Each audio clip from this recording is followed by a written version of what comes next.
adelantado antes de la pausa, están en el estudio Raúl Benítez. Raúl, ¿cómo estás? ¿Cómo estás, Leonardo? Buenos Y días. Emilio Bizarretea. Emilio, ¿cómo estás? A la orden siempre. Bueno, pues Emilio, entre otras cosas, es autor de este libro, Poder y Seguridad Nacional, galardonado efectivamente por las Fuerzas Armadas, con el mérito docente. Te agradezco mucho que hayas aceptado venir. A Raúl Benítez, presidente de CACEDE, lo conoce usted muy bien.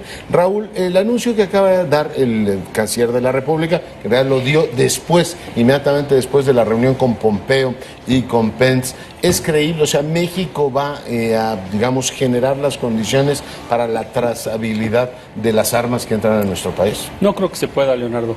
En Estados Unidos la venta de armas es un ejercicio común por la gente. Se venden en mercados informales, los sábados y los domingos en ferias, por todo Texas, por todo Arizona, etcétera, por decir puntos de la frontera, pero no por decir puntos del norte de Estados Unidos. Y también en las armerías hay venta legal de armas indiscriminada, incluso se pueden comprar armas de asalto. Entonces es muy difícil decir van a controlar y van a tracear las armas con sus números de serie y con los puntos de las balas. Imposible. Además, cruzar la frontera es facilísimo. Yo estuve hace 10 días en Tijuana. ¿No? Yo estuve hace 10 días en Tijuana. Cruzar la frontera de Estados Unidos hacia México. Hay una frontera del siglo XXI nueva, como con 30 carriles para autos llenas de cámaras, pero pasas en un minuto. Nadie inspecciona pasaportes, nadie inspecciona automóviles, cajuelas, nada. ¿Cómo quieres controlar las armas así? Fácilmente pueden cruzar. Y recordemos que estamos en campaña electoral en Estados Unidos, que ya empezó la campaña más larga de la historia de Estados Unidos, y tiene el apoyo de la Asociación Nacional del Rifle, que pregona la venta absoluta de libre de armas. Me estás diciendo que es narrativa política para compensar lo que estamos haciendo en contención migratoria. Es narrativa política para darle gusto al público mexicano. Emilio, ¿tú cómo ves las cosas? ¿Se puede controlar ese tema? ¿Qué te parece lo que dijo el canciller? Ha sido un esfuerzo tradicional ya. Y en realidad lo que está de fondo es que nuestra relación asimétrica nos pone con respecto a Estados Unidos en una situación claramente desventajosa. Realmente los esfuerzos se traducen solamente en solicitudes de carácter diplomático para señalarlo y lamentablemente para nuestro país tiene que ver sobre todo con hay que tomar la foto y lo que bien dice tanto Raúl como tú es el esfuerzo de hacer una narrativa de que algo estamos haciendo al respecto. Pero la verdad, no hay nada. No hay nada. Oye, Emilio, ¿ha definido la administración López Obrador ya con toda claridad qué entiende por seguridad nacional? No, ese ha sido un tema de las distintas asignaturas que trae pendiente el presidente. Ha usado 3 veces en lo que lleva de su administración el concepto de seguridad nacional y creo que trae una confusión asimilándolo más bien al término de seguridad pública. El presidente ahora, salvo con lo del aeropuerto de Santa Lucía, empezó a utilizar el concepto más o menos en paralelo, familiar, de interés nacional, tratando de encontrarle una salida al problema en el que está inscrito. ¿Tú coincides que falta definición sobre esto, Raúl? Bueno, siempre ha faltado definición de seguridad nacional en México. Siempre se ha confundido con seguridad pública. En el siglo XIX no había conceptos como tal, pero las Fuerzas Armadas eran para la seguridad interna y en el siglo XX no se diga. Entonces, cuando se dice, empezó la militarización del país con Felipe Calderón, falso. Empezó desde Agustín de Iturbide. Y en la Revolución el ejército era la fuerza de seguridad pública rural, siempre lo fue. Entonces, siempre se ha confundido eso. Y además, para continuar, las Fuerzas Armadas mexicanas no tienen política exterior. No son fuerzas de defensa externa porque no hay enemigos externos, afortunadamente.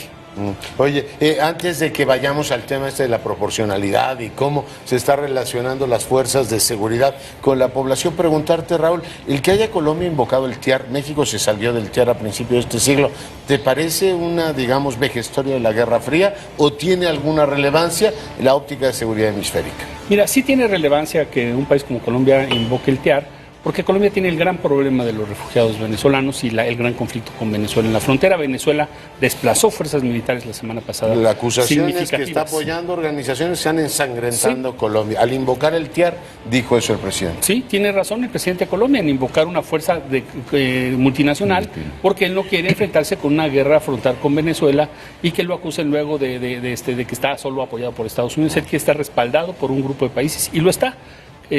los votos que consiguió con el apoyo de Brasil, etcétera, son suficientes para decirle a Venezuela, espérate, no andes haciendo tonterías.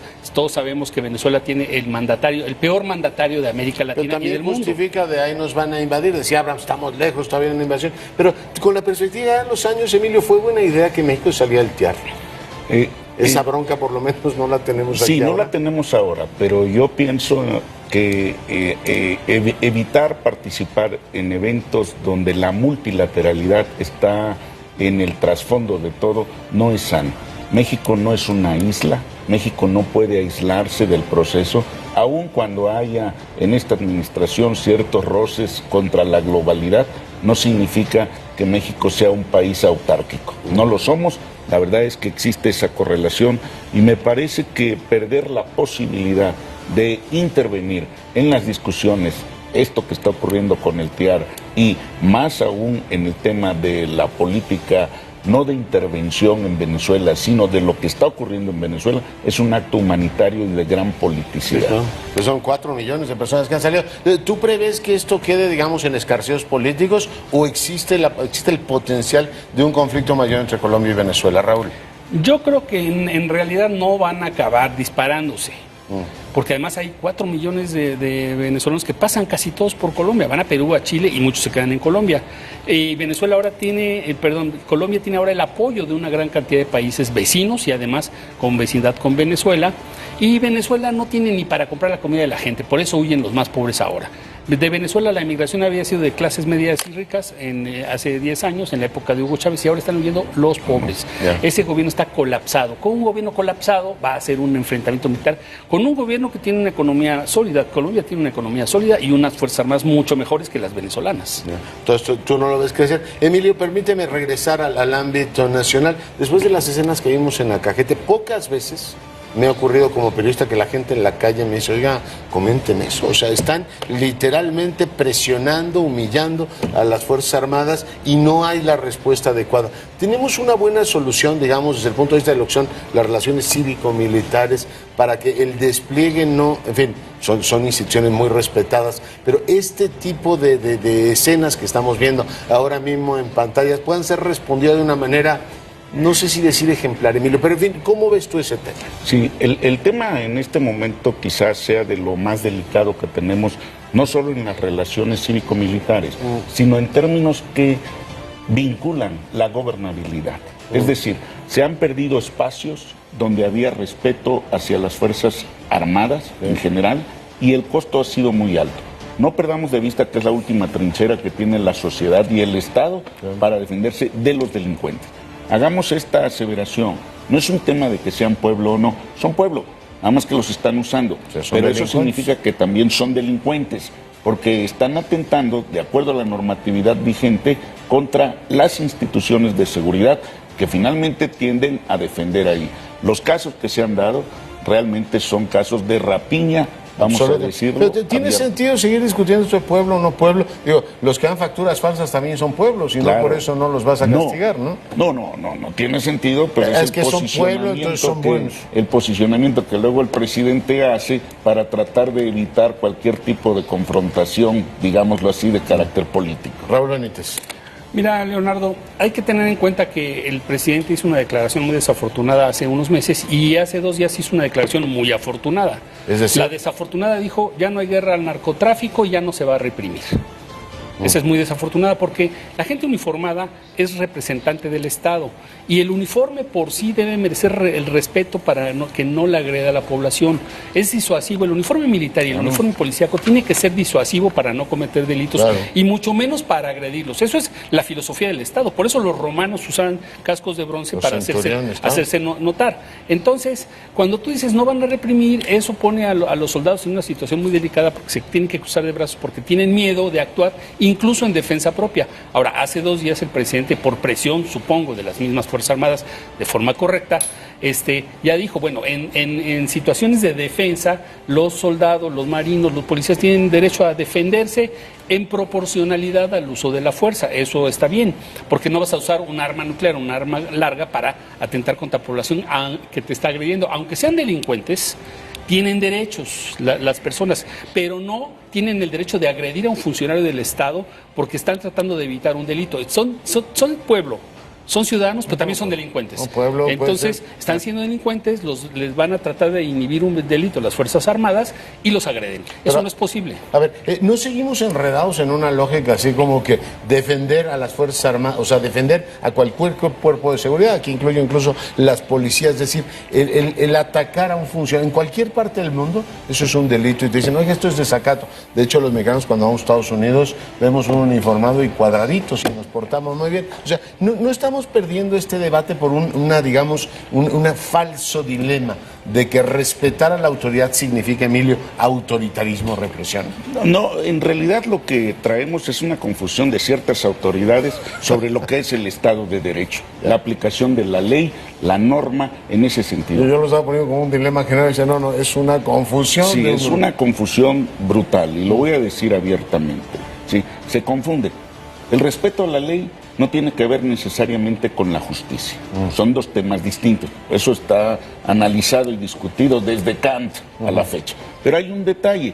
Indudablemente, ciertos abusos que se han presentado, que hay que señalarlo también, excesivos abusos en términos de la confrontación que se ha dado con la delincuencia organizada, ¿sí?, ha llevado a estos extremos.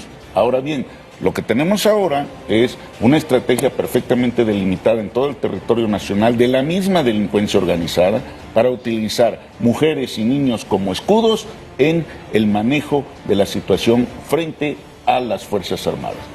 ¿Qué es lo que está detrás? Que se aplique la ley. Nada más. Nadie le está diciendo que llegue a abatir, como fue un viejo dilema y discusión de hace algunos años, hace 3, 4 años, sobre si habría que abatir o habría que controlar. Sí, no, el tema de la desproporción de la fuerza, a Porfirio Díaz lo persiguió toda su vida el mátelos en caliente. Claro. Yo jamás dije eso, ¿no? O sea, el Estado no puede actuar desproporcionadamente. Mira, pero ¿tiene solución esto, Raúl? Mira, Leonardo, está arrancando la Guardia Nacional, apenas tiene ley hace 3 semanas, un mes. Está empezando su despliegue como tal, como Guardia Nacional. Tú no puedes darle un voto de confianza a la población porque son buenos nada más porque son pueblo.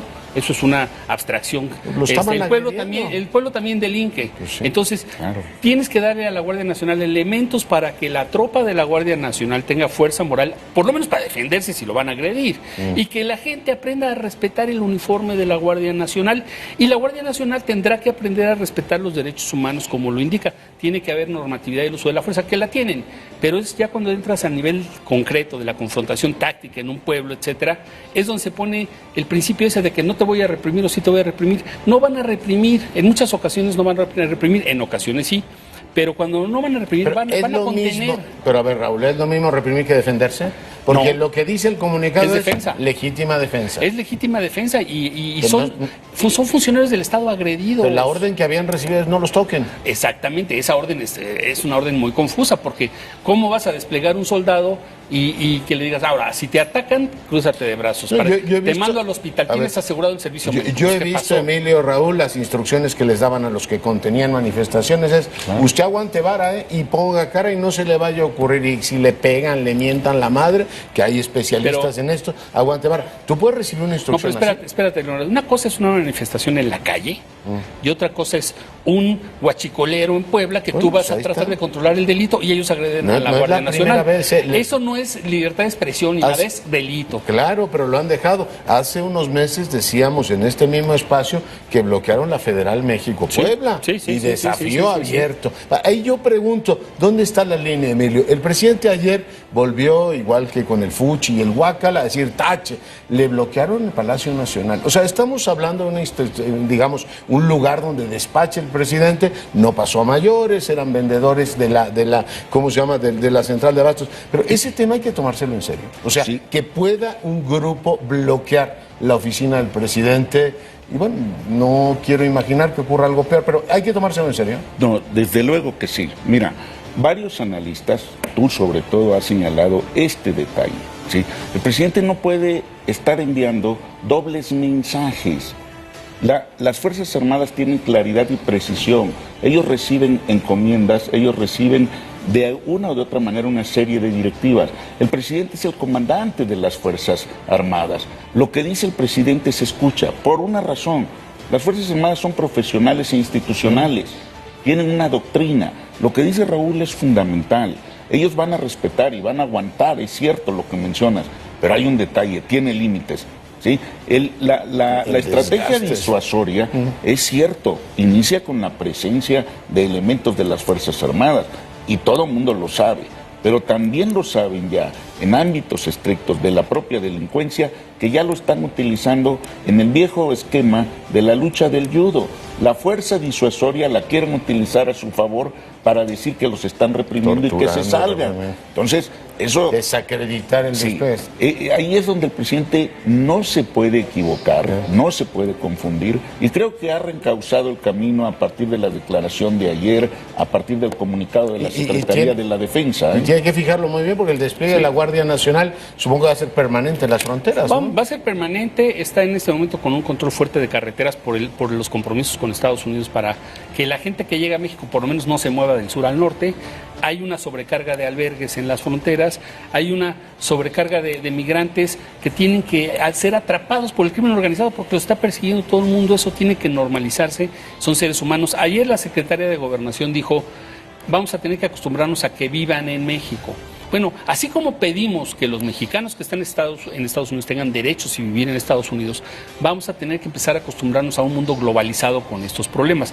Ahora bien, migrantes, pueblo bueno, pueblo malo, delincuentes tienen que respetar los uniformes, y el uniforme de la Guardia Nacional tiene que darse a respetar. Nadie tiene que agredirlo, y si alguien agrede está cometiendo un delito y puede tener la facultad legal para incluso aprenderlo y mandarlo a la cárcel. Como tú decías hace un rato, tú eres un turista bueno, pero ves un uniformado en Estados Unidos y lo respetas, no le haces nada. No le vas a escupir. En Chile, en Italia, en España. En la gran mayoría. Vete a Cuba y vas a ver como si no respetas a las policías. Vete a turistear a donde quieras. Me voy con un punto de optimismo, Emilio, Raúl. La gente ha reprobado esta idea. Decir, oiga, eso no es pueblo, O sea, dígame bueno, es pueblo, pero es inútil plantearlo así. Son delincuentes que estaban efectivamente defendiendo negocios prohibidos. O sea, la gente respaldó nuevamente esta idea, y creo que es fundamental para todos, una idea de autoridad y no darle carta de naturaleza al desacato. Emilio. Desde luego, creo que en el esquema más amplio de las relaciones cívico-militares, por ejemplo, observábamos que los únicos que competían con el presidente en términos de aceptación en la opinión pública eran las Fuerzas Armadas. Había esa duda. Bueno, el presidente tiene un estilo muy peculiar de mirar las competencias, y pensamos que él estaba dando cauce a ello para bajarlos del ranking. Pero hay un detalle, y hay que decírselos. No, señor presidente, las Fuerzas Armadas te están apoyando. Tú lo estás diciendo en todos los foros y elementos en los últimos días. Lo único que te están pidiendo es que se aplique la ley. Oye, y además lo platicamos con Raúl hace un mes y medio o así, el presidente en primerísima persona ha constatado de tener una visión muy antimilitar, es decir, aquí estamos apoyándolo en lo que usted disponga, usted es el comandante y el comandante pues tiene que cerrar filas con él. Nos tenemos que ir, mi querido Raúl. Solo un pequeño comentario, Leonardo.